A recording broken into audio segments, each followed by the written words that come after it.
বঙ্গবন্ধু সেতুর পূর্ব পাশে রাস্তায় শিকারের অপেক্ষায় পুলিশ। হঠাৎ আসে কিছু আমবোঝাই ট্রাক তাদের জন্য এনে দিল স্বর্ণ সুযোগ। টাকাটা হাত বাড়িয়ে নিতেই হঠাৎ ২১-এর ক্যামেরা দেখে বিব্রত তারা।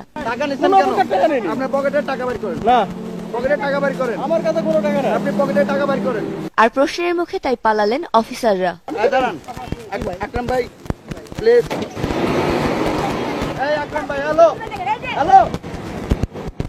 বাকি ছিল চাঁদার টাকা হাতে নেয়া ইন্সপেক্টর।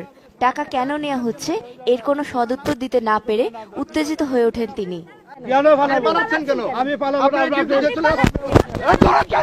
তবে কিছুক্ষণ পরে বিপদ বুঝে নেমপ্লেট খুলে দিলেন দৌড়। এ বিষয়ে বঙ্গবন্ধু সেতু পূর্ব থানার ওসিকে জানানো হলে তিনি ব্যবস্থা নেবেন বলে জানান।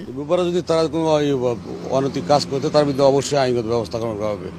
এদিকে একই ট্রাক গাবতলী বেড়িবাঁধের মুখে এলে সেখানে আবারও হাতে নাতে ট্রাফিক পুলিশের চাঁদাবাজি ধরা পড়ে ২১-এর ক্যামেরায়। এ বিষয়ে কথা বলতে চাইলে প্রথমে এড়িয়ে এবং পরে দৌড়িয়ে মুখ রক্ষার চেষ্টা করেন এই পুলিশ। কেন দৌড়াচ্ছেন কেন?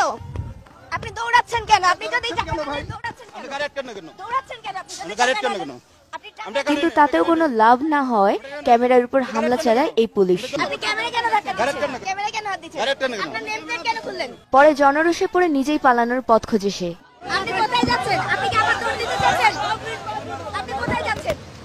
এ অবস্থায় ২১-এর সাংবাদিককে ম্যানেজ করার ব্যর্থ চেষ্টা করেন তিনি।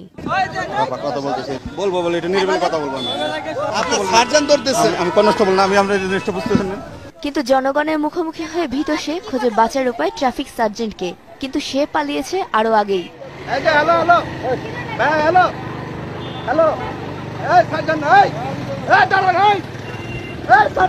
এর আগে রাতে ওই ট্রাকের পিছনে যেতে গিয়ে রাজশাহীতে দেখা যায় শ্রমিক সংগঠনের নামে নিশ্চিন্তে চলছে চাঁদাবাজি।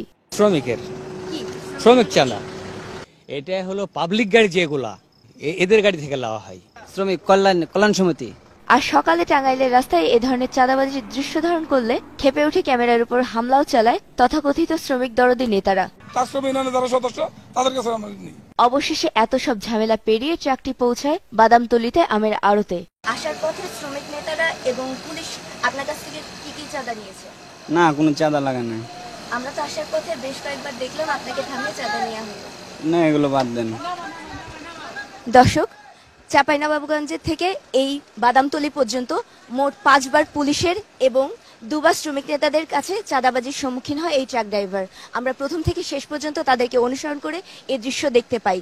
তারপরও এই পুলিশ এবং শ্রমিক নেতাদের ভয়ে এই ট্রাক ড্রাইভার বলতে রাজি নয় যে চাঁদাবাজিটি হয়েছে। এভাবেই ভয়ের মধ্যে দিয়ে, আতঙ্কের মধ্যে দিয়ে, চাঁদাবাজির মধ্যে দিয়ে চালাচ্ছেন তারা তাদের ব্যবসা। নাদিয়া শারমিন, ২১ টেলিভিশন, ঢাকা।